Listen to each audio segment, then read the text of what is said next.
everyone. I'm Allison. Happy New Year. Thanks for joining me for Where I'm From, number 122 with Lisa. What have you been reading? I've been fortunate enough to do some reading over the holidays.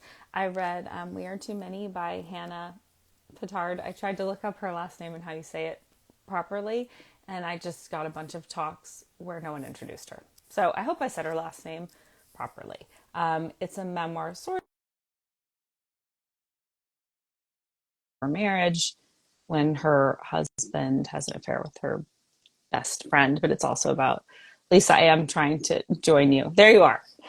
Hello. Good to see Hi. you. Good to see you Hi. too.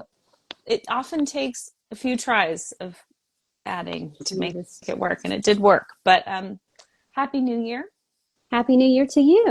I'm Yeah. trying to get this down just a little bit. Looks like you could see half my head. There, how's that? That's good. That's very good. Do you have a stand? I do You seem like you have have a stand. yeah.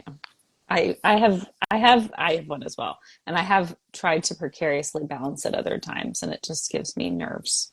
So Yes. I highly And recommend a stand. also, your arm gets so tired after a while. If you're just like holding it like, Yes. So well, it's so good to see you. So Lisa is a wonderful person, as everyone is who joins me here, but she is also in the sibling loss yes. club. Um, so whenever one of you joins me, I don't know, it just feels kind of special. So Well, we are definitely soul sisters, and my heart connects to yours every yeah. day. So did you want to say anything before you read your poem, or just want to go for it? Well, I guess I'll just go for it. All right. Just say hello to everybody. Welcome and thank you for listening. And thank you, Allison, for giving me the opportunity to do this. It was a lot of fun and it was really interesting to meditate on where I am from. Mm-hmm. All right, so I will go ahead and begin. I am from crochet hooks that weave both stories and stitches, Iron Maiden albums and Terrytons. I am from the green bungalow with a haunted dirt cellar and wood-paneled walls that crunch if you're slammed against them. I am from the apple tree studded with rusty nails, the one we used to play in, plan in, run to, and dance under as it rained delicate snow-like blossoms. I am from Sunday dinners and silence, from Genevieve and Jeanette, from what will the neighbors think and who gives a fuck, from you can be anything and who do you think you are. I am from flickering Advent candles and the ting of Buddhist prayer bells. I am from the land of flood and slaughter, and the poor humbled masses who landed on Ellis Island shores, and endless bowls of spaghetti and yellow rice with pigeon peas. I am from the expectation of sorrow, and the sorrow my brother's suicide fulfilled, and the hope that lives with sorrow when the lights dim and when the sun rises again. The end. Yeah, that's where I'm from. Thank you. That was beautiful. When you sent me your poem, you said, "I'm sorry if it's too sad," and I was like expected it to be sadder. I was like prepped. I was like, no, this seems like. I mean, I think most of us have some when we contemplate the prompt.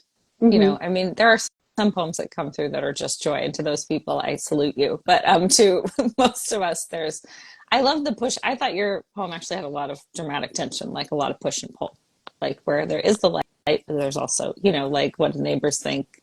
Who the fuck cares? Those aren't the exact words, but like that it's both. And I Yeah, love and that.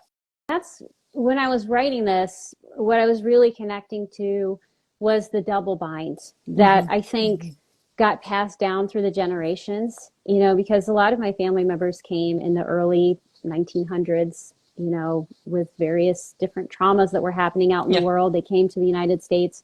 And I feel like that is one of the things that has been inherited, this idea of like wanting hope, wanting greatness, wanting all of these things. And yet we are all living with these experiences and the perceptions that come with those experiences. I really felt that. So for me, like that didn't seem sad. I feel like that's just true. It is. And you that's why know? I was like, it feels true to me. I think what's interesting is because I have complex feelings about the place where I'm Hmm. from, and I left when I was 17 years old.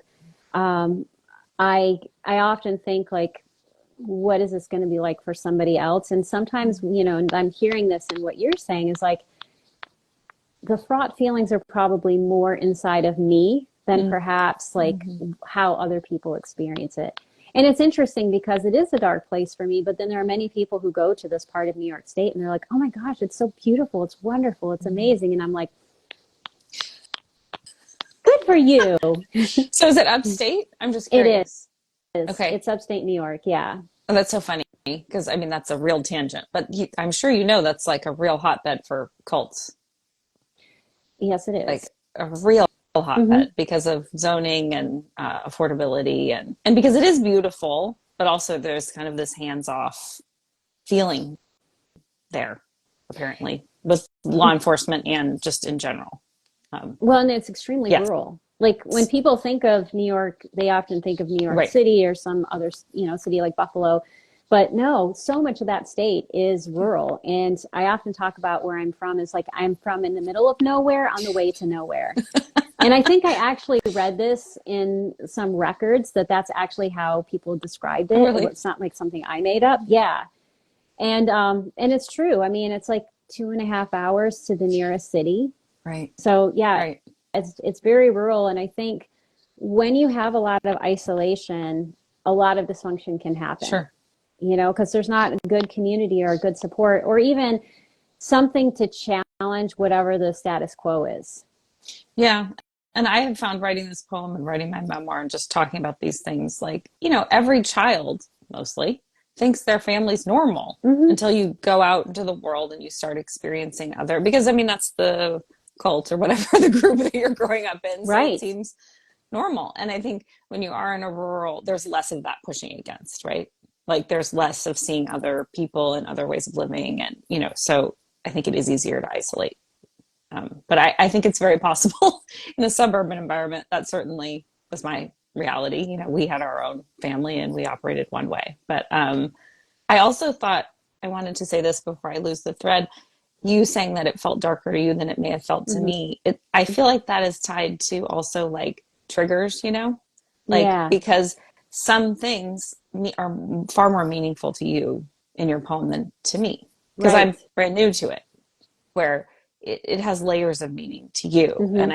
And I think that's an interesting way of thinking about triggers, which is a word that is overused, but is nevertheless Absolutely. so real in, Yes. in life. And it took me, because that word didn't exist, so long to realize that that's what was happening to my nervous system Hmm. when certain things would get me like very activated and then someone else would just be sitting next to me just living their life. Right. um, Yeah, because like for instance, that apple tree, there's right. like 1,000 different stories Mm-hmm. about that apple tree Mm-hmm. that run the gamut in terms of like really positive and fun Right. and happy and really tragic and terrible. And that's true of I think all the parts of yeah. So I think that's such a great point about the writing, and so always thinking as a writing instructor is like like how do we relate this back Mm-hmm. is the idea that when you're going back to revise, how do Mm-hmm. you translate the depths Mm-hmm. to everyone else? Like if it matters, Right. right? Sometimes it does and Right. sometimes it doesn't, especially when you're trying to do something that's really compressed. Right. And I thought you did it really effectively with the basement. Is it the basement slats Mm-hmm. that crunch when you get thrown against them or pushed? Like, so obviously we know that someone was, maybe you, maybe somebody else, but that has a certain resonance of like, oh, this is something bad happened here without you explicitly saying it did. Yeah. And I feel like that is, I mean, that's poetry, but it's also writing. I always feel like, let in on something when something like that happens in writing. Mm-hmm. And that's like a good reader feeling. Like, oh, I'm being led into this moment. Like there's trust being exchanged, I think, there in those spaces. And readers Yeah, like that. absolutely.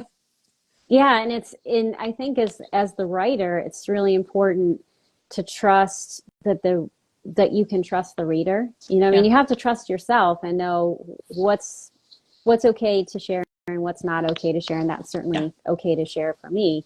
But yeah, and then trusting that the reader's going to get what they can from it. And I really wanted in that line something to be very evocative and also I wanted to be very sensorial, but also not visual. Mm. You know, I wanted Mm-hmm. it to be something that you could both feel and hear. And that was emblematic of my Mm. childhood. It's just a lot of moments like that. And all the walls, there was like most of the walls in the house were paneled, except for the basement, which was a dirt cellar. Okay. So yeah, it was like these just stone walls. It wasn't even like Mm. bricks. It was like stone and dirt and mud on the floor. Wow. Or that was the the way. There are a lot of houses in upstate New York that are Mhm. built like that. It's very old and It's like they're a root not. cellar, right? Yeah, it's I a lot mean, like a root mhm. cellar. Hmm. I love that, Lisa, that you wanted to be sensorial, but not something that you saw and that felt um, metaphor, like a metaphor for your childhood. Or I think for many of us too, we have memories that we can't, they wouldn't stand up in court, Right. Yes, that's very true. but they're memories nonetheless, Hmm. and they affect us. So that's such a, I love brilliant distinction. So what was, I mean, this is always my question. What was it like for you writing this poem? We're sort of talking about it, but anything else that you'd like to add or tell us about the experience? Yeah. So what was interesting is that I had sent you the draft that I was working on that had like I was five like, different versions of this is this. amazing. I love it because you seem like a rule follower like me. So I was sort of shocked, actually. I was like, wow, okay, let's do this. You know? And I was like delighted that you were willing to do that. But then I was like, oh my gosh, did I mean to do this? Like, had I had more time, I probably would have gone there. But I was like, I have to break this Yeah. apart.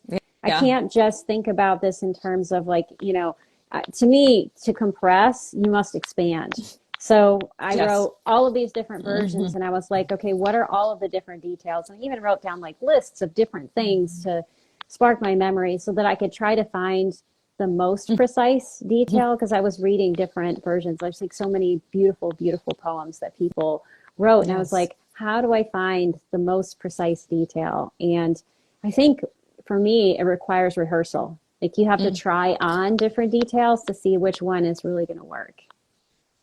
Yeah, and it's funny too, listening to you and thinking of when I read it because it acted like an echo. Like that's how it felt reading it, and that's what I really loved about it. Like, oh, this is such a, and it's sensorial to use the word again, and it felt like that reading your drafts. Did you feel kind of vulnerable when you knew that I had read them? Because that is something that would make me feel a little vulnerable if I had accidentally sent somebody a draft instead of the finished It piece. did a little bit. Yeah. I was like, uh-oh, what was in that draft? Because I couldn't remember, because I had been working at, Yeah. piecemeal thing, and Yeah. I had like a couple notes to myself in there, and I was like, oh no. But, we Mercury was in retrograde, It or sure it's kind was. of, getting Mm-hmm. over itself, and those things happen. Okay, well, he was in good hands. So if you did need to send a draft to someone, I was a good choice because I'm an enthusiastic reader. I'm not someone who, Yeah, you know. and you made me think about it in a different way, and Mm, so I was like, mm-hmm, maybe I should go back and reread all of that and see like, is there another version of this mm-hmm, poem that breaks the rules and doesn't necessarily follow the format? mm-hmm, Like, what else could this be? mm-hmm. And how else could I conceptualize that? Because I think there's a lot more that I could say if I was trying to fit within the Instagram character limit I of know, which everything that you is so needed. something I would do too, because it's something I think, I mean, if you write captions regularly, it's in your brain, it's Mm-hmm. 2,200 characters. Right. So, but I've gotten some lengthy ones, so I'm good at putting it in the comments because I want people to feel like they can say whatever they want to say. And it gives me food for thought too, Lisa, because I'm trying to do one a year on my birthday, Mm-hmm. and my birthday's in a few weeks. So for me, Happy it's interesting. birthday. Yes, I'm going to be 50. So it's also like a big. I'm going to be 52, 50 as well in And so April. is Lynn. So I think that's public knowledge. If not, you don't know who Lynn is, anyone, but we were talking about turning 50 and how it feels like a big deal. Like I want to own it. I don't want to like hide it, but it's also kind of surreal because I don't know. I never really thought about being 50 and I feel like I don't, what does 50 feel like? I guess it feels like this, but I feel so young still. Right. I mean, in my brain, I'm like 30, right? I'm I going to was be way 30 more of a for a wreck when really I was 30, long. to be honest. Well, I just, I feel that sense of vibrance and Yeah. like I don't feel Yeah. old. Or Yeah. when I was younger, thought 50 was like ancient. Yes. I Senior. mean, yeah, a Hmm. senior, like, Hmm. AARP. And No, it's true. It's uh, true. and my husband just turned 50 like a couple months ago. And so we got the AARP thing and I razzed him about it. I know. They really waste no time. They do They're not. they I want think you. I think he got it on his actual That's birthday. So they were like amazing. planning in advance. Oh, they should have a government office. They should do something because that's very It organized. Um, was. yeah. So thank you for sharing your poem with me because I feel like I want to do something different this year and I don't know because this will be my third one and I like you struggle with the darkness and kind of want to go somewhere else a little bit. So I may be inspired by your draft. So thanks for sharing it. Well, you are very welcome and break all those Yeah, rules, and I can't wait to see it. it's very good to break rules. I'm a fan. So, well, anything else? I mean, I could talk about anything, but anything else about the poem, or how about as a memoirist and a teacher, how did you feel about it? Like, did it, I don't know, speak to you in some way or? Yeah, I think that um, because I teach, it always feels Mm, vulnerable, like to share, like hmm. this somehow it feels like the bar is higher, even though I know it's not, I can see that. Yeah, I and can see that. yet at the same time, the work is the work. It is what it is, and if you try to, I mean, you should always try to create your best work, whatever that Mm-hmm. is, in the moment, but at the same time, not worry about like comparing to what you've done before or to what comes after, to what other people do. Just make it true. And for me, that was the most important thing, was that what I wrote felt true. Mm-hmm. But I think this is a nice way to distill um, an essence of who you are or where you're from, or how you want to conceptualize an aspect of your life, right? Because you Mm-hmm. can't put all of your life in there. And as a memoirist, that is what you're trying to do, is get an aspect of your life, because when you're first writing memoir, it can feel like, oh, I have to get everything Mm-hmm. in, and you cannot. And in fact, I was meeting with a client yesterday and I'm like, scrap that, scrap that, scrap that. We were having that conversation because a memoir is a promise, right? So the promise of this poem is like, you will get a sense of where I am from, or at least some aspect of where I'm from. So you have to keep that promise in mind. And whether you break the rules or, follow them to the absolute letter, figure out what that promise is for you Mm-hmm. and then deliver on that. Mm-hmm. Yeah. After writing this poem, I was like, is there a prompt for a memoir? That can like, and it's kind of hilarious because I wrote a whole bunch of my memoir, and then somebody said, "Well, what do you think if you followed the format of your Where I'm From poem and you wrote us?" Because I'm writing an essay collection because that's how I write, and I was like so frustrated because it was not the book I was working on. It's like, oh, okay, that's a great suggestion. I don't want to do it, but that is what I've ended up doing. So it sort of was a prompt, but I had to fill in a lot of the blanks. But it's use. I love structure, and I love prompts, and um, this poem never ceases to amaze me, and the things that people share that I think they wouldn't necessarily share in life or conversation or feel comfortable doing. Yeah, and I think there was a way that I was willing to go to certain places or think that I could, because of the structure. And I've really Mm-hmm. been thinking about what does structure do, right? So structure is like the house that holds whatever you're working on. And that's how it works within the writing. But structure is also a boundary. Yeah. And it is something that creates a sense of safety because you know where you're going or what the limits are. Mm-hmm. And I think that's a really powerful thing because when you give people boundaries, you also give them permission. Mm-hmm. Like we often think that boundaries mean like, no permission, but it can actually be the opposite. Mm-hmm. And I think that's true for the reader and the writer. Mm-hmm. Like, I mean, I like it when books surprise me, but not when it feels like it's not part of what the structure is intends. Yes. I'm a big structure nerd, I think, because my background is screenwriting. So I'm like, I want there to be a structure, but it can be a surprising one. It can be one I've never seen before, but I like it to feel like I like always to feel like the writer knew what they were doing. Yes. That I think is the biggest thing. Like, Yeah. yeah. And I think when you're writing, it's fine for it to be a surprise to you, like in the moment, like, holy cow, I didn't know that we were going there. Like, yay. Yes. Or I don't know. I mean, I think that's a good thing in the drafting process. But in the end, I think whatever you deliver to the reader you have to know what you were doing, like why that worked or why you made that decision. It's not a random thing. And this is why, like, I'm probably going to get like a bunch of like hate comments now. Maybe I No, won't. we don't do Like, hate comments good, here. good. So far, and I would hope it stays that way forever. Well, Because good. some of the comments on 'Cause Instagram are yes, and I don't invite that in, but I think yeah. this is something that I've really seen. Like Abigail Thomas is amazing and Mm-hmm. brilliant and like magical. She is like a writing wizard, right? She could do all kinds of magical things.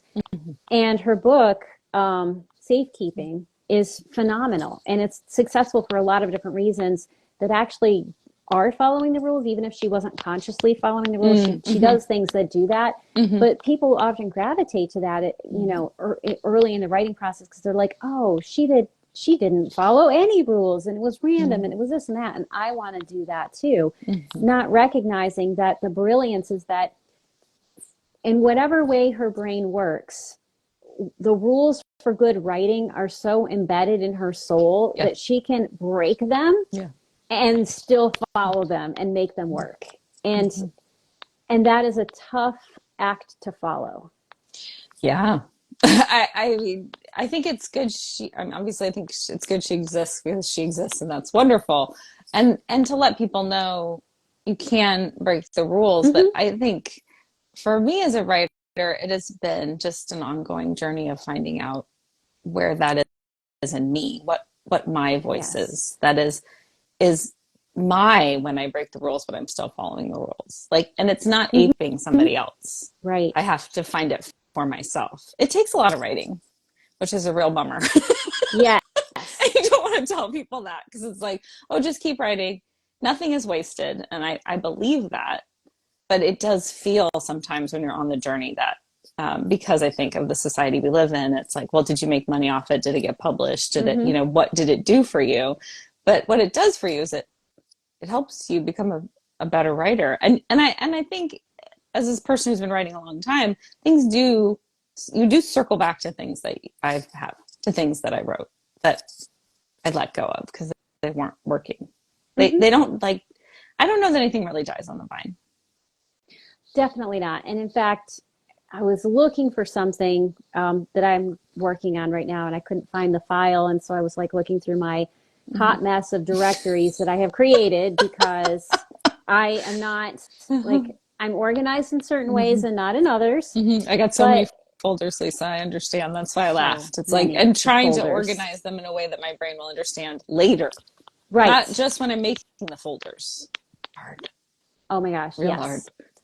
And so I was, rummaging through my folders and I came upon this essay that I had written and it didn't quite work. Like it wasn't there yet and got rejected and I just kind of gave up on it. And I pulled it up and I'm like, yes, we are working together again. And I think it's probably been 3 or 4 Mhm. maybe 5 years Yeah. since I worked on that, but it still has relevance and it's going to be a good essay in the end. Hmm. It's just, I think what I realized with that essay is that I didn't have the skills I have now Hmm. to be able to see how to compress and condense, which is what is required for this essay because it's too long. Hmm. And I'm grateful that I gave it up before Hmm. because Yeah. it's going to be so much better now. And do you find too? I find that those pieces are also time capsules to who I was in that moment, which almost nothing else is like. It's different than a journal because Mm-hmm. it's something that I've worked at and put myself into and thought about, and it gives me, especially like as I heal things. If I go back to something I wrote a few years ago, like my perspective on an event was different, and Yep, that's also like has a lot of worth, even if no one else has absolutely. read it but me, you know. So I think we just kind of have to center ourselves more in what we have to say and what we care about matters. That's what Mm-hmm. I'm telling myself as I turn 50. Like this matters. It mattering to me is enough to keep going. Absolutely. And I think, that is actually the most important thing. Yeah, Like what the rest of the world thinks, the world is a fickle thing. I mean, there's going absolutely. to change your mind. And even if it means everything right this minute, the way things work and how quickly the world shifts, Mm-hmm. it might mean nothing down the road. But if it means something to you, that's all that really matters because that's you really doing the work that your soul's here to do, right? Right. Whether if it Mm-hmm. heals you or helps you grow or helps you connect in some way, it's done its job, whether the rest of the world sees it or loves it. Yeah, I agree. And I feel like it's important to have those conversations because we're so product. I don't hope you don't hear my dog, but we're so product obsessed and as a society, and process is what it's really about. Sorry. Someone No just told worries. my dog to shut up. I have two cats that go wild all the time, and it's a wonder that they're not here because Foxy, who is a very sassy, fluffy, Mm-hmm. beautiful cat, often comes They know. They they do. know. Oh, they know. Uh, so on that note, um, I thank you, Lisa. This has been such a pleasure. I look forward to seeing you more in the future because I know that's going to happen. So I'm excited. Absolutely. And thank you so much for having me on and for this Oh, of course. opportunity and for doing this amazing project. You are a gift to all of us, and I'm Thank you. grateful to you. It's And my I look pleasure. forward to all of our connections in 2024 and beyond. Me too. Well, thank you everyone for joining us and happy 2024. It's Happy happening. 2024. It is. It's here. I know. Okay, bye. All right. Bye.